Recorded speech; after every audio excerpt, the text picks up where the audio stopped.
তো বর্তমান situation trade নেওয়ার প্ল্যানিং করব। তো গাইস এখানে বড় টাইম ফ্রেমে মার্কেট সাইডওয়েজ, আজও মার্কেট সাইডওয়েজ। তো এখানে সকালে একটা বড় পাম্প হয়েছিল, আপ মুভ করেছিল, যেটা আমি মিস করেছি, বড় আপ মুভ করেছিল। তারপর থেকে মার্কেট বড় টাইম ফ্রেমের রেজিস্ট্যান্স জোন থেকে স্লোলি সেলিং। তো এখান থেকে আমি বাইং প্ল্যান করব। তো যে ট্রেন লাইন বরাবর, আপার ট্রেন লাইন বরাবর যে মার্কেট ফলো করে স্লো সেলিং হচ্ছে, তো এখান থেকে সেলিং ভেঙে আপার হায়ার হাই স্ট্রাকচার বানিয়ে মার্কেট আপ মুভ করবে, তো তখন আমি ট্রেড নেব। তো এখানে বড় টাইম ফ্রেমে দেখতে পারবে যে মার্কেট রেজিস্ট্যান্স জোন থেকে ফল করছে। পুরনো দেখতে পাচ্ছ যে এখানে একটা বড় রেজিস্ট্যান্স জোন ছিল, তো সেইখান থেকে মার্কেট ফল করেছে, কিন্তু ফলিংটা হয়েছে স্লোলি। তো গাইজ এখানে একটা বাইং, এখানে থাকবে আমার বাইং ট্রেড, কিন্তু বাইং ট্রেডের আমি 2-3টা লজিক থাকবে, তারপর আমি সেই ট্রেডটা নেব। তো প্রথম লজিক যেটা পেয়েছি সেটা হচ্ছে মার্কেট রেজিস্ট্যান্স জোন থেকে ফল করেছে আর সেলিংটা হয়েছে স্লোলি। দ্বিতীয়ত সকালে আপ মুভ বেশ ভালোই ছিল, তো যেহেতু স্লো সেলিং হয়েছে, আপ মুভ মতলব বায়ার আছে, আর সেলিংটা হয়েছে স্লোলি, তো এখান থেকে আমি বাইং প্ল্যান করব। তো অপেক্ষা করব স্ট্রাকচার তৈরি হওয়ার জন্য, আর 2-3টা লজিক কাজ করবে। প্রথম লজিক পেয়ে গেছি, স্লো সেলিং হয়েছে, তো এখান থেকে হায়ার হাই স্ট্রাকচার বানাবে। দ্বিতীয়ত এই ট্রেন লাইনটা ভেঙে ফেলবে, তো তারপর ট্রেড নেব। তো চলো অপেক্ষা করি ট্রেডের জন্য, এন্ট্রি পয়েন্টের জন্য।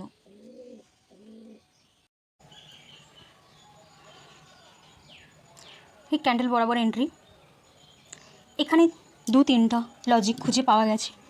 সেটা হচ্ছে বাইং, সকালে খুব একটা ভালো বাইং দেওয়ার পর রেজিস্ট্যান্স জোন থেকে স্লোলি সেলিং, তাহলে ভালো একটা বাইং হওয়ার পর স্লো সেলিং হয়েছে, ফির তারপর ট্রেন লাইন বরাবর যে স্লো সেলিংটা হচ্ছিল তা ভেঙে হায়ার হাই স্ট্রাকচার তৈরি করেছে। তো এখান থেকে টার্গেট আশা রাখতে পারি।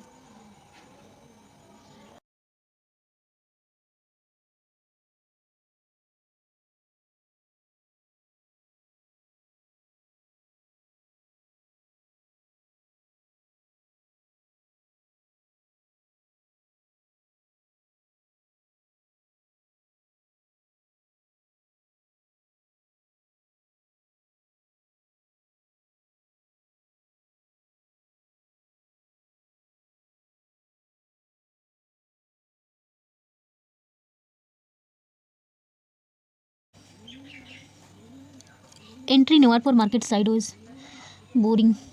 এটা এই সাপোর্ট লেভেল বরাবর যদি এন্ট্রিটা নেওয়া, রেজিস্ট্যান্সের ব্রেকআউট করার পর যদি এন্ট্রিটা নেওয়া হতো, তো ফাস্ট মুভ করতো, কিন্তু এন্ট্রিটা ট্রেন লাইন বরাবর হয়ে গেছে। ট্রেন লাইন দেখে এন্ট্রি নেওয়া হয়েছে, আর এই কারণে নেওয়া আছে যে এখান থেকে প্রফিটের পরিমাণটা বেশি পাওয়া যাবে। কিন্তু কথা হচ্ছে যে মার্কেট সাইডওয়েজ হয়ে গেল।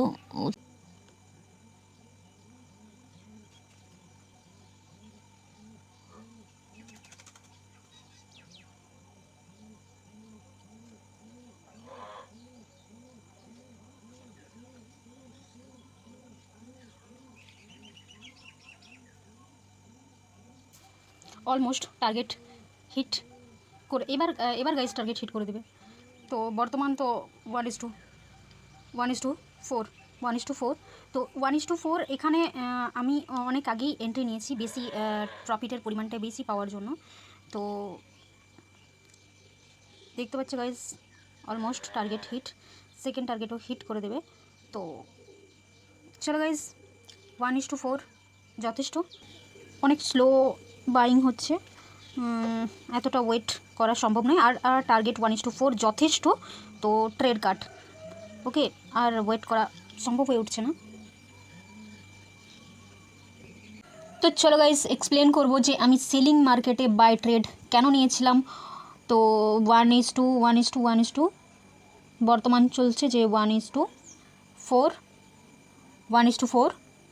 তো 4 অলমোস্ট 4.91। তো আমি সেলিং মার্কেটে সেলিং হচ্ছিল, তাতে আমি বাই ট্রেড কোন লজিকে নিয়েছিলাম, তো তা আমি এক্সপ্লেন করব। তো এটা ছিল বড় টাইম ফ্রেম থেকে দেখে আসলে একটা সাইডওয়েজ জোন ছিল, পুরো একটা সাইডওয়েজ জোন দেখতে পাচ্ছ, মার্কেট পুরো সাইডওয়েজ। তো সাইডওয়েজ মার্কেটের সাপোর্ট রেজিস্ট্যান্স কাজ করে, সাপোর্ট আর রেজিস্ট্যান্ট কাজ করে। তো সেই অনুযায়ী এখানে ট্রেডটা নেওয়া। তো আজকে যখন সকালবেলায় মার্কেট মুভ করে, তো আমি সে সময় প্রেজেন্ট ছিলাম না। তো সকালে বেশ ভালো একটা মুভ দিয়েছিল, দেখতে পাচ্ছ গাইস, সকালের মুভ খুব একটা ভালো মুভ ছিল। তো এই মুভটা হওয়ার পর কী হয়েছে, মার্কেট স্লো সেলিং করেছিল। তো সেটা একটা পয়েন্ট ছিল বাইং যাওয়ার, যে মার্কেট মুভ করে স্লো সেলিং। তো এখান থেকে কি হতে পারে, যে স্লো সেলিং হচ্ছে তাদের কী করতে পারে, অ্যাসেল হিট করতে পারে। তো সেই লেজিকে এখানে ট্রেড নেওয়া।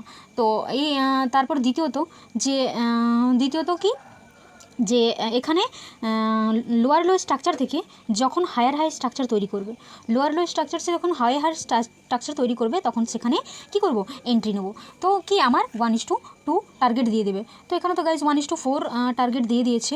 তো এবার 1:4 নেওয়ার পর মার্কেট যেখানে যায় আমার কোনো দেখার দরকার নেই, কারণ আমি আমার টার্গেট পেয়ে গেছি। দ্বিতীয়ত গাইজ, যে আরেকটা জিনিস, যেখানে আমি বাইং হোল্ড করতে পারছিলাম না কেন, কারণ এখানের বাইংটা খুব একটা ফাস্ট মুভ দিচ্ছিল না। এখানে কি ছিল, যদি বড় টার্গেট দেওয়ার থাকতো না, তো তাহলে যেমন স্লো সেলিং হয়েছে, তো এখানে ট্রেন লাইন ব্রেকআউট করার পর ফার্স্ট মুভ হতো।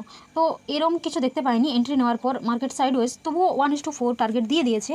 তো ট্রেড এক্সিট। তো এই লজিকে এখানে ট্রেড নেওয়া। তো ওকে গাইজ, বাই, দেখা হবে অন্য কোনো ভিডিওতে। আবার এটাও হতে পারে যে তোমার হচ্ছে যে স্লো বাইং হচ্ছে না, তো দেখতে পাচ্ছ যে অলরেডি কাজ করা শুরু করে দিয়েছে। স্লো বাইং হচ্ছে, এই বাইংগুলোর যারা যে ছোটো বায়ারগুলো এন্ট্রি হয়েছে না, তাদের সব কটাকে রিমুভ করে কি করবে, মার্কেট সব কটাকে রিমুভ করে ফির আবার বাইং সাইডে চলে যাবে। পুরো একদম যেখান থেকে মার্কেট ফল করেছে সেখানে আবার চলে যাবে, দিয়ে এখানে টপ তৈরি করতে পারে। তো এখানে বাইংটা খুব একটা সুবিধের মনে হলো না। তো ট্রেড কাট। আর দ্বিতীয়ত 1:4 টার্গেট দিয়ে দিয়েছে। দেখো, আমি যেখানে এন্ট্রি নিয়েছিলাম সেখানে বাইংটা অনেক স্লো বাইং হচ্ছিল, তো তাই জন্য এখানে হোল্ড করতে ইচ্ছে করলো না।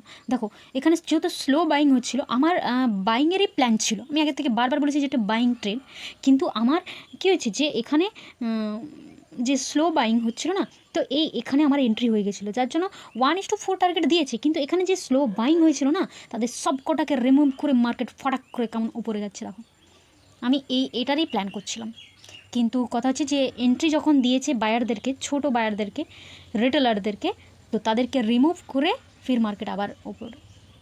দেখো, আমি এই প্ল্যানিংটাই করছিলাম।